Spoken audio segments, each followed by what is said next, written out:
ஒரு வழியா எனக்கு பிடிச்சிருந்த சளி காய்ச்சல் எல்லாத்தையும் துரத்தி விட்டுட்டு 5:30 மணிக்கு எழுந்து வெளியே வந்து பார்த்தா, எப்பா சாமி, எவ்வளோ பனி, எம்புட்டு குளிரு. ஐயோ, திரும்பகிறாது என்கிட்ட வந்துடாதீங்கப்பா, இந்த பாடி தாங்காது.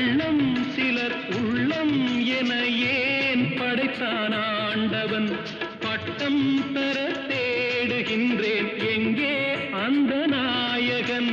மலையின் காட்சி இறைவன் ஆட்சி, செந்தாழம் பூவில் வந்தாடும் தென்றல் என் மீது மோதுதம்மா.